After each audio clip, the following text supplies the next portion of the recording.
ICU. Welcome to ICU. I'm Melanie Price, sitting in for our fearless and probably sleepless leader, Eddie Robinson, who's on parental leave. After the death of George Floyd, organizations across America embarked upon what has been called a racial reckoning. For a lot of universities, this has meant confronting their own history with enslavement and racial exclusion. On this episode, we discuss the ongoing research at Rice University and Prairie View A&M University to uncover their institutions' connections to slavery and segregation. We also ask, are there differences when the project is undertaken by a predominantly white or historically black college? We also talk to the Vanderslice family, who are direct descendants of the owners of Alto Vista Plantation that was purchased to become Prairie View A&M University. What happens when universities start to confront hard racial truths on this episode of ICU?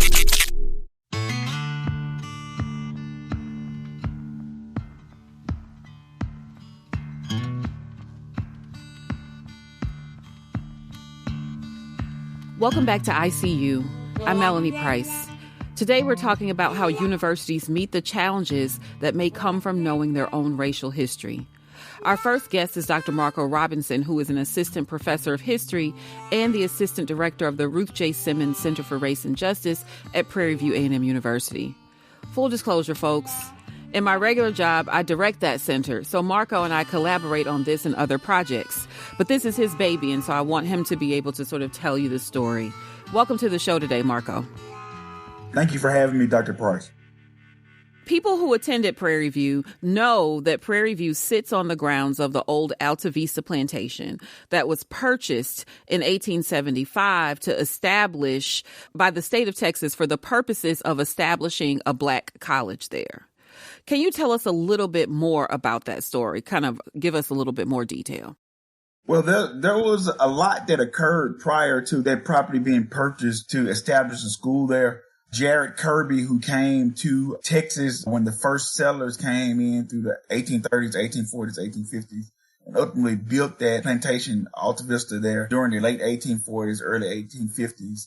And during that time, we're in a document hunt right now to determine exactly how many enslaved people were held there. We've been able to account for one enslaved woman's experiences, but there was a whole life of this plantation that existed prior to that actual establishment of the school that we're looking at. And we're trying to give light to that because that's an important part of that property's existence and an important part of the story that we need to know to get more details in terms of the afterlives of those people who were formerly held there also.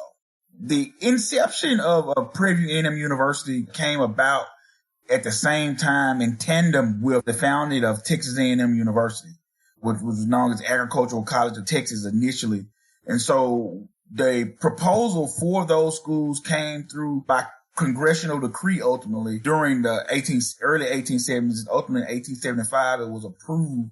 In 1876, the school was founded in the first... I think you mean legislative decree, right? Legislative Not congressional. Decree, right. Right. Legislative decree. The first 8 students came there, and the school was fledgling because it did not have the funding that it needed to maintain. As the story goes, as depicted by historian George Woolfolk, those first 8 students, they left the campus to go back home during harvesting time. And so that was another issue in making sure that the students were there full time. And so during these years, the first principals had a very difficult time in holding the school together. But looking at that history and even the beginnings of the Jim Crow era in the American South and elsewhere across the country, those schools grew up together and that developed a relationship, even to this day to where we're in the A&M system. But Prairie View has always kind of been the other sister school to the larger Texas A&M University in College Station. Right. That's right. So then we know this is how the school is established. And so then we know that there is some level of irony to the fact that these black students are then expected to go to college on what was initially a plantation. What have been some of the reasons why the university has thought it important to study this? Well, first and foremost, it's absolutely paramount that we understand the past so that we can move forward into the future.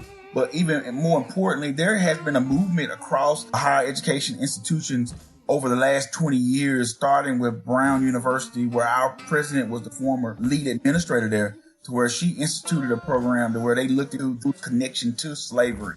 And subsequently, other schools like Georgetown followed suit. And so there have been a few HBCUs who did this work, but we are engaging in this work and making sure that our connection light is brought to it, because it's very important that we understand the ways in which slavery impacted the afterlives of these emancipated blacks, but also the immediate community, even going into the Jim Crow era, which is very important for us to understand, even for our students. And I think that this project that we're engaging in with the Equal Committee is very important to giving our students, delineating and giving them an idea of what happened here and the sanctity of the grounds that they walk on, and how they have been given a very profound opportunity on the backs of those enslaved men and women who formerly were held there. I know you formed a committee. Tell us a little bit about how that community is formed and what role might students play in that. Students are central to the work that we're doing right now in the Ruth J. Simmons Center for Race and Justice, because they're our life's blood. So that's the thing that's really interesting about this, right, is that most of the histories of Prairie View start with the school, which seems to imply that that is the first sort of the importance of Black presence on the grounds. And we're sort of taking it from a different angle and saying, no, the people who were enslaved there, that's the first important Black presence on the ground. And we want to be able to understand that. And so tell us a little bit about what you have learned about the people who were enslaved there. And so one of the most interesting stories that we've been able to document and to capture is the experiences of an enslaved woman who was held there. And she talked about all of the violence that she experienced from Jared Kirby, the owner. So she talks about Kirby, who was the leader of the family and owner of the plantation. So yes, directly. Okay. Yes, yes. And so this narrative fits what we understand in terms of slavery was maintained through violence. Mm-hmm. And that we don't like talking about, currently with the CRT and the dumbing down of the realities around these racial atrocities. This enslaved woman spoke very candidly about what she experienced on this plantation. And to corroborate this, there was a white overseer, local overseer, that was used in this document that we found to corroborate her story. Tell us about this document. That's the thing that's going to be really interesting to, I think, listeners. That is, how are you uncovering this information? What are these documents that you're finding? So we've been exploring this history through a couple of modes. Okay, one is through probate records. These probate records are court documents that list things that the people own upon their death. Jared Kirby had a long probate document. I mean, I want to say that probate document is over 100 pages. Again, it fits the times because it was handwritten. Again, we've been going back through that, and we've been using a program. We're about to try to formulate a formal partnership with Google. They have a handwriting program to where they would transfer handwriting into actually typewriting. But this long probate document gives a list of enslaved people who were owned by Kirby, but it also his holdings in terms of his property too. So that's one avenue.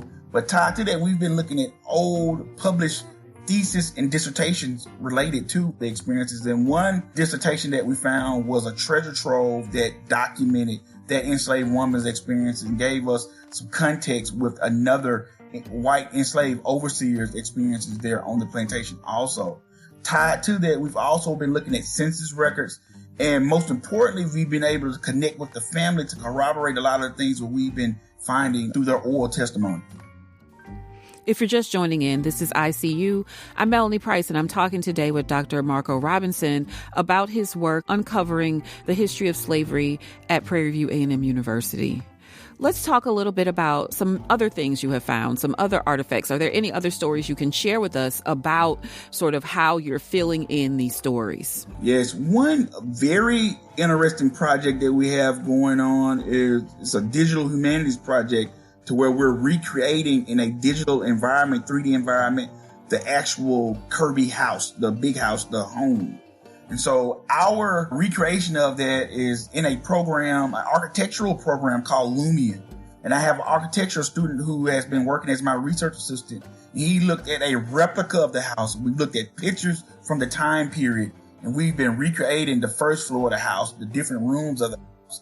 And even from that, just the house, the actual environment around the house. We're trying to determine where the slave quarters were. Put from historical records, what we talked about, we have newspaper articles that state that Jared Kirby built a road. Where was that actual road? Was that the main thoroughfare that comes onto campus today? And so we're trying to recreate all of those things through historical documents and actual pictures that we have from that time period. And so that digital humanities project is very promising. It's going to give the public a very good look at the actual lived environments of the enslaved people who were held at Alta Vista. I think our listeners will be very interested to know about the responses of the students who work with you, right? You're a historian. You're trained to do this work. You have a larger context of the history of enslavement, of race in America. But often our students who are coming to us for the first time learning this information, what kinds of responses have you gotten from them? Dr. Price, our students are often just wild at what they did not know. It's like opening a book for the first time. And as those students who work very intimately and close with this project, they haven't been able to let it go because of the personal nature of them being descendants of slaves themselves and being a part of that history in some way. Many of them are from Texas. And so it's been close and dear to their hearts, the work that they're doing. And so as they've been learning a lot, not only about themselves, because they've even sought out relatives to learn more about their family's genealogy and history as a result of this. And so this project is groundbreaking, but it also touches on so many personal levels with the students, the faculty, and the staff who are working on the program. Oh, that's really exciting. So what you're saying is that we might not just have a history of Prairie View when this is all done. What we might have is little family histories of people from around the state because their students have decided to start doing this research themselves. Yes. So it's been a catalyst for them to begin to look into their own family background and to trace their ancestors' ordeals in slavery. So we're a big science and tech school, right? We know we produce a lot of engineers and things like that. Tell us a little bit about the role of science and technology. You already talked about the 3D renderings of buildings. What other kinds of ways will science and technology also play a role in this project? Well, it's very important. One project that we have underway and we hopefully have received funding, will receive funding for it, is the graveyard for enslaved people that is located on campus. The graveyard has not been surveyed properly, and we're trying to use ground penetrating radar to determine where the mass graves are for the enslaved people so that we can give kind of a survey of where the graveyard begins and where it ends. That merger of science and also the historical research that we're doing is going to yield information that's going to inform kind of our decision making on campus, where the boundaries of things start and where they stop. Because right now we don't know general proximity where the graveyard is. We don't know how far it extends and kind of the parameters around where the bodies stop. That part is particularly interesting because so many stories have emerged. I'm thinking about the Sugar Land project where they were building the school out in Fort Bend County, but also there was a recent story about how LSU Student Center was built on what we now know was an enslaved burial ground. And so why is it important for us to know as much about what happened above the ground as what happened below it? It is very important, particularly as it relates to people of African descent experiences in this country and the sanctity around our burial spaces and places. They have not always been honored by our local governments and the public because, again, in the instance where our campus was formerly a plantation, people did not prioritize their burial spaces. And so as a result of this, as time progressed, we've lost actually the locations of these spaces. And as you mentioned in Sugar Land and other places, you have people that are coming in that are building highways and other things over these burial spots. And oftentimes our ancestors' memories are blotted out. These voids are not only blemished, but they're actually banished into oblivion because we have not reserved these spots for them and protected these spots. If you think about that in a very realistic sense, any other spot where you see individuals who've been buried, they're protected by state law. But at the same time, if you don't document where these places are located, you can't protect these places. And so that's something that we have to take a more assertive role in doing. And certainly this is an intricate part of this project, to where we want to, one, give reverence to those individuals who've been buried there, but more importantly, to identify the boundaries so that we can identify this space as sacred space and to give reverence to them. So my final question is, what's next? Like, what are the next steps in the project? And if someone is listening, because a lot of people will be listening from the greater Houston area, and they have information, how can they get in contact with you? Well, you can reach me via email at mtrobinson, ROBINSON @pvamu.edu. I'm welcome to work with anyone in the communities who's doing similar work, historic preservation work, collecting oral histories, anything along those lines, because I am passionate about this work. And this work is what's going to help us turn the tide in terms of documenting minority communities' histories. And that's the issue that we have right now. The minority communities' histories have not been prioritized. And through our documenting and leading the way, in which one of the features of our center is we have a big public history component.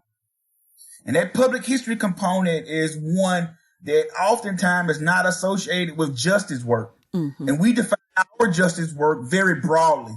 You know, when you think about justice, the first thing that comes to mind is criminal justice.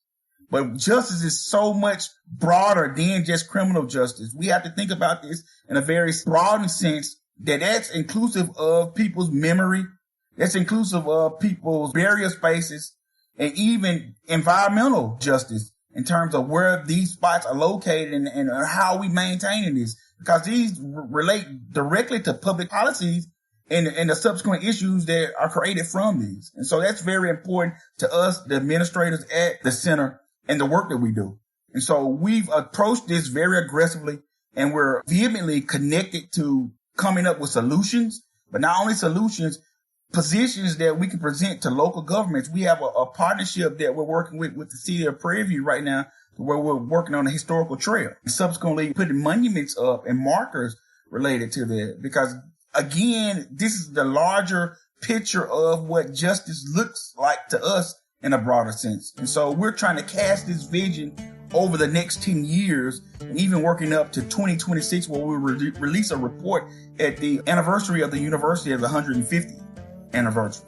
And so that's important to us, Dr. Price, and we're certainly working and keeping our hand on the plow and making sure that this all comes to fruition. Thank you so much for sharing the story of Prairie View and its new committee to study the history of slavery and segregation there. Thank you so much for talking to us, Marco. Thank you. After the break, we also talked to the Vanderslice family, who are direct descendants of the owners of Alta Vista Plantation that was purchased to become Prairie View A&M University.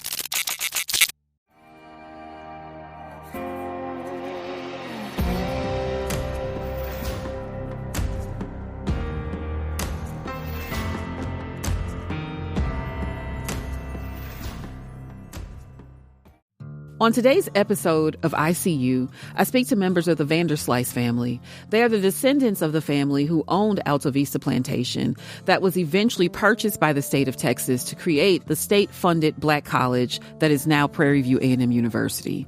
Welcome Becky Vanderslice and her two daughters, Allison Vanderslice and Mara Vanderslice Kelly. Welcome, ladies. Wonderful to be with you. Thank you for having us. Hello. I'm going to start with Becky, the mother, as the more senior member of this group. And I'm wondering, Becky, if you could tell us a little bit more detail about your family's connection to the Alta Vista Plantation. Yes, I'm glad to speak about it. I have known that my grandmother's grandfather was the Jared Ellison Kirby, who was the person who established the Alta Vista Plantation in 1849. And so in the Brazos River there in near Hempstead. He left Georgia with a whole oxen cart train of enslaved people, several dozen enslaved people, horses, pigs, cows, everybody, including many members of his own family. And they were going to join up with other members of the family that had already started plantations there in Texas, the Bernardo and the Lindo. That my great-grandmother was actually born during that trip. So in Mississippi, she was born and then, moved on, of course, to the plantation. And she grew up on the plantation and lived there until she was married and had her first child. So she certainly had the experience of it all. Colonel Kirby had 9 children with 3 wives. And the only child that grew up and had descendants was our great-grandmother, Lucy Tate Kirby. And so all the others either died as infants or didn't have progeny as adults. By the way, this is fascinating thinking about a child being born on this long trek, right? We think now about driving across I-10, but these people were coming in wagons without hospitals, with cattle to start that journey while you were pregnant, and you had to have been pretty far along when you started that journey. And then to have a child in the process, I think is a fascinating story. How did your family talk to you about this plantation and about the fact that they had been slaveholders? My first knowledge about the plantation was by my grandmother showing me a piece of paper that she kept in the bottom drawer that actually listed a group of enslaved people by color and value. And just kind of without any words showed us that, and kind of that this was a horrific thing that our family had been a part of. My aunt was there and was speaking to my cousin, and as a small child, she was saying, well, if they were treated so badly, why didn't they leave? And my aunt just said, it's just more complicated than that. And basically, she never spoke about it again with her daughter. And so my family did continue to talk about it, and we had more opportunity to because we were visiting there often, and I was in public school in Dallas for the first 7 grades. My mom was a founding member of the League of Women Voters in Dallas, and she was working to have the poll tax removed. And they were successful at that. At that time, the Black folks had to pay a tax to be able to register to vote.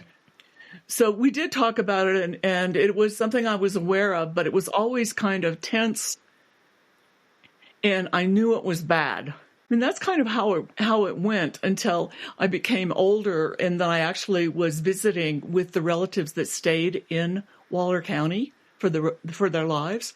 So the great-grandmother, Lucy, married Captain Ralston, and they stayed in Waller County for their lives and had their children there. The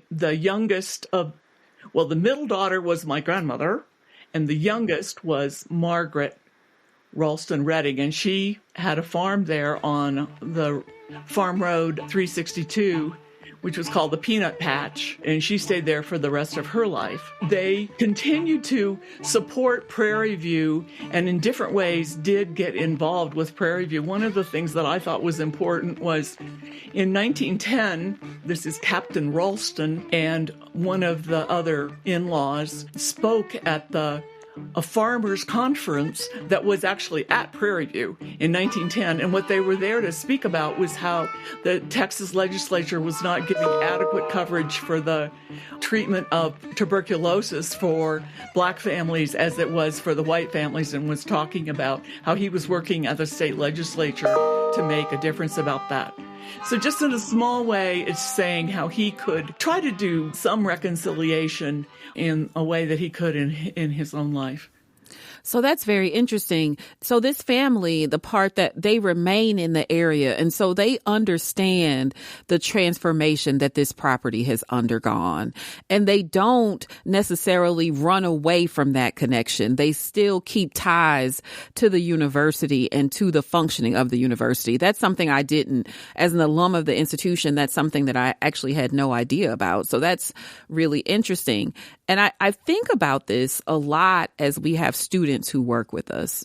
And so I'm always thinking about my own family, who is long generation Texans, who were enslaved not that far from where Prairie View exists, and who also came from Georgia. Apparently, lots of people from Georgia were headed to Texas during this period. But what's interesting to me is it isn't until this year, and I'm 48, that I thought to myself, I knew my grandfather, and my grandfather knew his grandmother, who was a slave. Like, that's how close we are. And for me, slavery, when I talk about it more impersonally, it always seems so far away.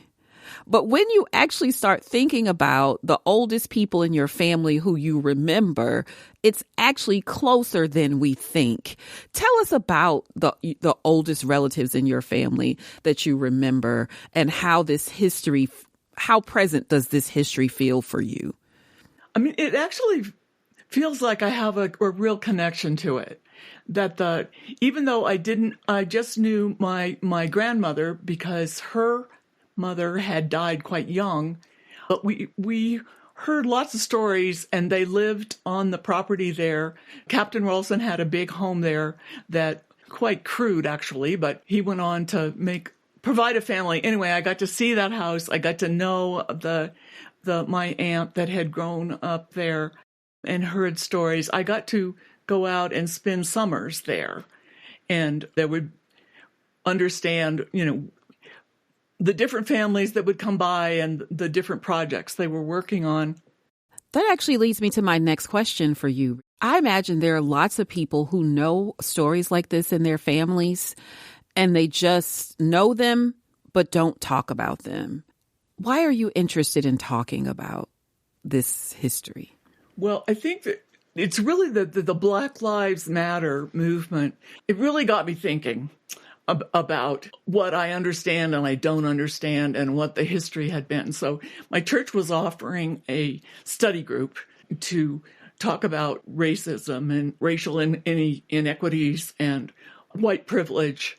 And so I signed up. So it was a 12-week study group with my church group. And we did a lot of reading and podcasts and heard a lot of different African-American and white folks that have currently written books about this. And so I did tell them about my family history, and one of the African-American women in my study group encouraged me to call Prairie View. She said, they'll be delighted to talk to you. Well, a decade ago or more, I had actually driven to Prairie View, and I was going to go in. I was afraid to. I didn't know who to talk to. And I was afraid to talk to a student because I was afraid that they wouldn't want to talk to me. And I got up my courage. And so that's when I called No, take your time. Take your time. I'm sorry. Okay. I tried to figure out who I could call that would at least understand the history some, and so I chose to call the archivist librarian. That was a smart choice. So that was Phyllis, and so I had actually seen that there was a project that they had worked on about the cemetery, but that was really the turning point, because I told her that I was a descendant of the plantation owner, and she was just so welcoming. My gosh, can you tell? I'm smiling over the phone. I am so delighted that this is the day that somebody from the Kirby family would call me. I am just thrilled to talk to you. I've been wanting to talk with you for ages, and we didn't know that you even existed. So anyway, that started a wonderful conversation with Phyllis, and we had many conversations after that made me feel more comfortable. And then she introduced me to Dr. Marco Robertson, and then they went on from there. One of the things that's really interesting, Allison, is when we talked to Dr. Robinson about the work of the committee who's doing this research, he talked about the ways in which this is also encouraging the students to learn more about their own families. I think both of you and the students demonstrate the ways in which it is of value to know more about your own family, if nothing else, to situate them in history, right? To understand as we study history, isn't it wonderful to also know what our family was doing when history was happening, if that's a way to put it. Don't you think? No, I would agree with that so much. And I feel like that was part of this, is that, when we focused on Colonel Kirby's story, often was the story of the murder. And so it was the story of sort of his role more in the Civil War, and then how, because of his sort of horrific actions there in regards to Unionists, he was assassinated. And it was that whole story that we focused on. And I think that allowed us to not look in the face at the actual conditions of slavery and to really face that. But what that meant is that we didn't have a full understanding of that situation or our family's history. And I feel like we really haven't gotten that full understanding, and then really been able to understand even the female figures that were sort of more relevant for us, and without facing that and really understanding what was going on at that plantation and looking at that in more detail. And so I think that's been what's been an amazing part of this project is us doing that as a family, but also being able to do that with the community that we've been able to get to talk with and meet at Prairie View. We should also note that Allison does a lot of this kind of work, though, in her professional life. And so it has also been beneficial to the university to have someone who is sort of trained to do some of this work on the team and helping us figure out and walk through some of this stuff. And so that's also really nice. What I'm wondering for the two sisters is how you talk to other people about this family history. Do you talk to your friends about it? Do you talk to other people about it? And what do you say to them? And how do they respond? Allison, you go first. As a historian, and my friends know that, this wasn't that surprising that I would talk to them about this. But I would say that for some of my friends, when we've talked about it, realized that there is a connection in history of enslaved people in their past as well, which we hadn't talked about that. So I think there's multiple conversations that have started from this one conversation, and that those conversations I've had with my friends that things we wouldn't have talked about necessarily before. And I think the thing that I often get a question is sort of why is it that we're doing this? And sometimes people assume that it has to do maybe with a sense of family guilt, a sense of sort of needing to do something to respond to that. And I think one of the things I feel like talking through that with a bunch of our friends is that it's really more about wanting to make a change now. And I think for me, it has a lot more to do with trying to address the present and the future rather than spending a lot of time feeling guilty about the past. And so trying to explain about how the connection that we've had with Phyllis and Marco has been so fabulous to sort of talk through all of this and then try to figure out, how can this be something that encourages other people to think about this history and make changes. And so it comes from a place of change rather than a place of guilt. But those are, I think, were helpful conversations to have with friends to understand all that. But one of the things we know, Mara, is that lots of universities are engaged in similar projects. And so if not their own family, then it's very likely that the alma mater of the people you're talking to are also in some ways tied to the history of enslavement, or in some ways they are involved in this story, even if it's not a direct descendant that they can trace. Do you talk to them about that part of it as well? Well, for me, and this is Mara, I feel like it's had a profound impact on how I approach my work. And for me, I've always been politically active and sort of the social justice advocate in a long line of, that in my family. And I was, very proud to get to serve President Obama and worked in the White House and in the Obama administration for years. And now my focus is on anti-human trafficking, which sometimes people compare to modern day slavery. I think that comparison is not quite accurate because slavery and trafficking is illegal everywhere in the world. And of course, our history here is that this horrific institution of terror was state sponsored and entirely legal. But one thing that we do know is that trafficking victims now are majority, Black and brown people, that 40% of sex trafficking victims in the U.S. are African American women and girls. And so for me, I think knowing that the racial justice and social justice piece has always been important, but now it feels even more personal. And so I've been finding myself that it's so important to center this anti-Black racism, anti-racism work into the center of all of the work that I do, that we need to look at a lens of this history, of racial inequalities and disparities, and how can we bring that into every aspect of the work we do. And so for me, it's really become a focus because now it feels much more personal and not just abstract. And so I think that's something that others can take away by learning this history, is that we can become now a part of changing it. And that's part of why I feel this is a very American story in some ways. Very American story. The thing I hadn't really thought about actually until right now is that there is also a chance that some of these enslaved people that we find descendants of might not just be descendants of enslaved people, but might also be related to you in some way. We don't know. Like, this is a story that we don't know, and that in some ways we are trying to figure out a very complicated story. And if we don't figure it out now, then when is really the question. But I want to bring your mom, Becky, back in, and I want to talk to her about a thing that is my absolute favorite part of working at universities, and that's working with students. And I know you've had the opportunity to talk a lot to the students who are working on this committee. What has it been like for you to work with these students, especially because of the story you told us about how you were reticent about talking to students when you went to the campus the first time? Tell us what that experience has been like. Thank you so much. It's great to be here. I think, we've been discussing this a little bit, and I think it's something we always knew, that this was a part of our family, but to be honest, it wasn't the part that we focused on. I think that's probably true for a lot of white families that share this kind of history, and to me, in my reflection on it, it's a part of that white privilege that we didn't have to talk about it. We could choose to ignore it. And we focused on sort of the feminist icons in our family, Aunt Margaret, my grandma, their travels.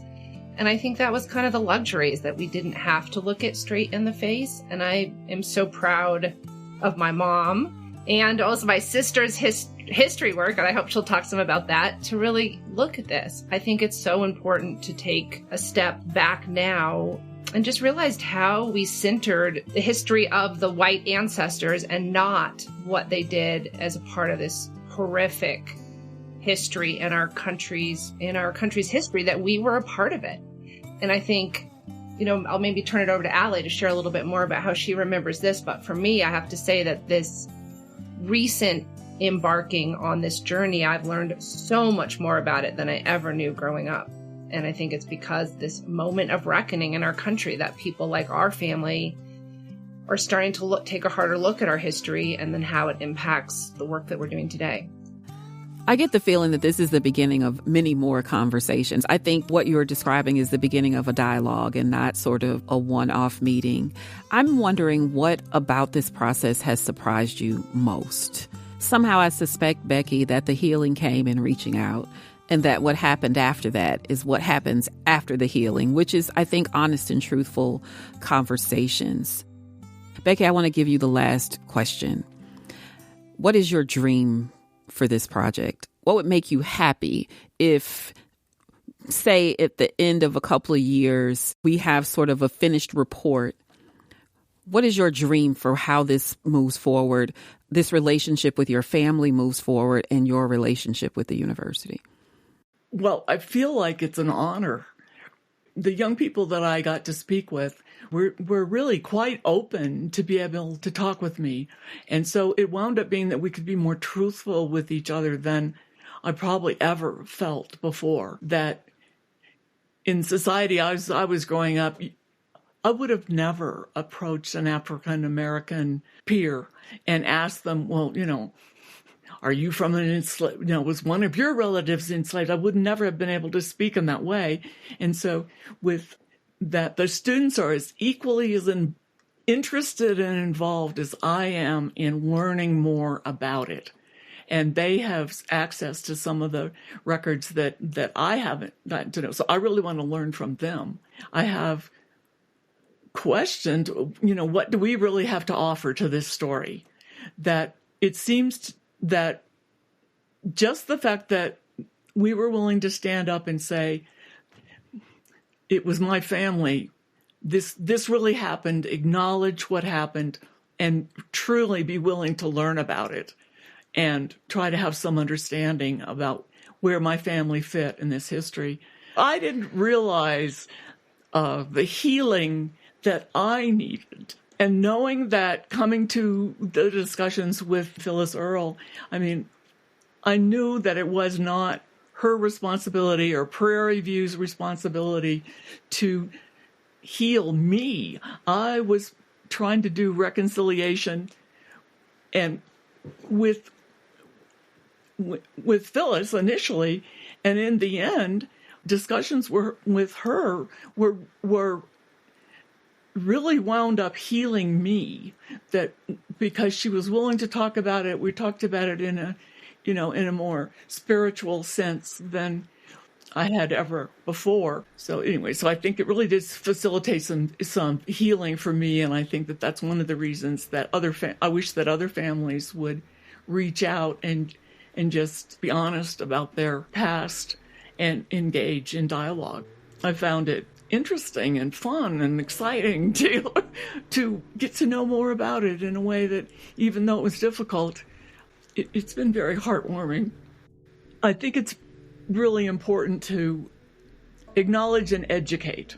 And so I hope that we can, I think as Marco actually says, this can be an example of how families can talk in truthful and trusted relationships with HBCUs and not only learn so much ourselves as white people, just how our society works. I think it's just so important for us to understand that we live in a society that's racist, that we as white people need to understand how this is so embedded in our society, that it's not just a single person that you are dealing with. It's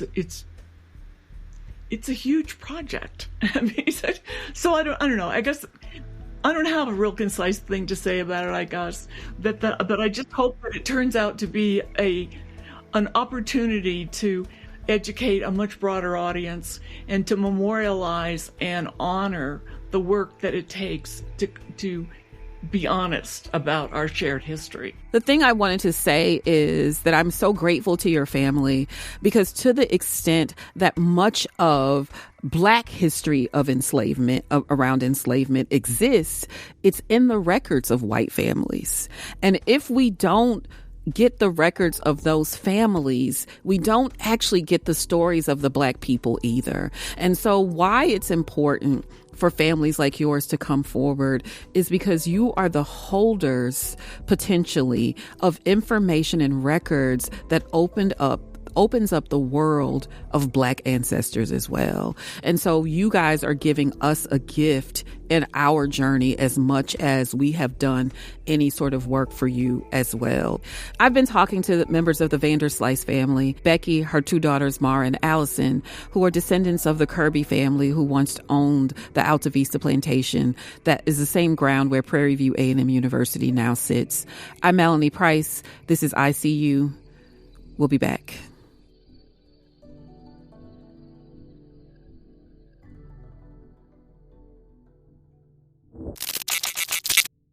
Turn the revelator, but now who's that writing?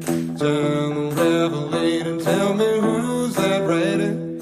Turn the revelator, open book of the seven seals. Welcome back to ICU. On this episode today, we're taking a look at how universities deal with their own historical connections to slavery and racial exclusion. I'm joined now by Dr. Caleb McDaniel, who is Mary Gibbs Jones Professor of Humanities and Chair of History at Rice University. He's also joined by Dr. Alex Bird, who's Associate Professor of History. Together, they co-chair Rice University's Task Force on Slavery, Segregation, and Racial Injustice. Welcome, Caleb and Alex. Thank you for having us. Thanks for having us. So thank you so much for being on the show and for coming to talk to us about this project. I like to start where these things normally start. If you look across the country, on many campuses, there's usually some impetus. There's something driving the desire to form one of these committees. How did the committee come about specifically at Rice? Dr. McDaniel. Well, our task force was officially commissioned by President David Lebron in 2019. And we really began the work in around December of 2019. It took us some time to form our steering committee. We have a group of people who are doing a lot of the hard work with us, students, faculty, alumni, and other community members here at Rice. And so it was really at the beginning of 2020 that we started the work in earnest. And I think for us, one of the questions for us as historians is always that origin stories are complex, and figuring out where projects like this come from is itself something worth looking into and thinking about as institutions. But I know that I was very glad to see the task force get started and honored to serve in this way, partly because of the work that's been happening at so many other universities doing this kind of institutional history. And I have such great admiration for the work that's been done at other institutions, and was eager to see us engage in this same kind of self-reflective work at Rice. What is the connection between Rice and slavery? What are the things that you found? And just give us some highlights of that. Well, we started there. Our charge calls us to look at the history of slavery. And I think one of the things that we discovered early on was that the question of Rice's connection to slavery had not been extensively studied in the past. It was known that William Marsh Rice, who is the namesake of the university and who gave the initial gifts that endowed the Rice Institute, did enslave people, but there wasn't a lot of additional work into the details of that. How extensive were his slave holdings? Were there other early figures in the Rice Institute's history, maybe members of the first board of trustees, who were sort of responsible for putting into place William Marsh Rice's vision for the early Rice Institute and were named in the charter of 1893 that created the Rice Institute? Those were questions that we didn't really have the full answers to. And so this summer we released an update to the campus community and to the public, sort of reporting on the beginnings of our research and what we found so far on the history of slavery. So we know, for example, and that in 1860 on the United States Census, William Marsh Rice was listed as enslaving at least 16 people in 1860. And of course, that's a snapshot of one moment in time. But we've also been able to locate documents including fugitive slave advertisements, lines in financial ledgers that are held at the university that can give some names to some of the people that William Marsh Rice enslaved, and give us a little bit of a better sense of the extent of his connections to the history of slavery. So were these folks who he enslaved, was it on the site of Rice's campus, or did he have a plantation site elsewhere? Dr. Bird. So Rice was a merchant, and so one of the things that the update attempts to do is to contextualize his slave owning as a member of if we're going to call Houston an urban area during this time, what it meant to be a slave-owning member of the Texas urban elite. And so William Marsh's Rice, he wasn't a plantation owner in the classic sense that we think of a plantation owner striding across a rural landscape and interacting with agricultural workers. He was a slave owner in a city. But one of the most intriguing and important findings of the update is contextualizing the ways that an urban merchant, through his financial practices, through lending money, through making investments, became entangled in many, many ways in owning people and in enriching themselves by being backed by financial instruments that were backed by property in people. Also, the updates outline some of his partnerships with folks who were plantation owners themselves. Dr. Byrd, what is the final goal of this committee? Are you going to be a forever steering committee? Are you going to be steering into retirement? Or do you have some sort of finite goals that you want to reach in this project? So when it comes to the practical, this task force will have a beginning and an end, right, as a task force. And we're grappling right now where that end will lie. But it can be seen from here. It may not be seen very clearly from where we are, but it can definitely be seen. So we will not be steering into retirement, though much of the some of the work, right, especially around research and the continuing research in these areas, that will be ongoing. But the final charge of our task force speaks to identifying suggestions for Rice's future for our students, our faculty, and our staff. And I think this is key, and our relationship with our home community of Houston that will more fully realize our aspirations as a diverse and inclusive university. So where this work as a task force will end is with recommendations along those lines that will give some clear direction to the future. Alexander Byrd is Associate Professor of History. Dr. Caleb McDaniel is Mary Gibbs Jones Professor of Humanities and Chair of History. Together, they are the dynamic duo that's leading Rice University's Task Force on Slavery, Segregation, and Racial Injustice. I'm Melanie Price. This is ICU. Thank you so much for joining us. It was a pleasure and an honor. Thank you. Great pleasure. On the next ICU, as we prepare for Thanksgiving, what happens when culinary school meets the family cookout? Food and family traditions with some of Houston's biggest restaurateurs and chefs. Next time on ICU. ICU is a production of Houston Public Media.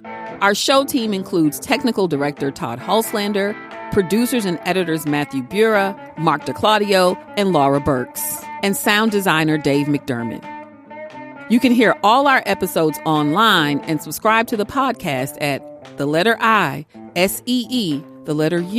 show.org. I'm Melanie Price, filling in for Eddie Robinson. Thank you so much for listening.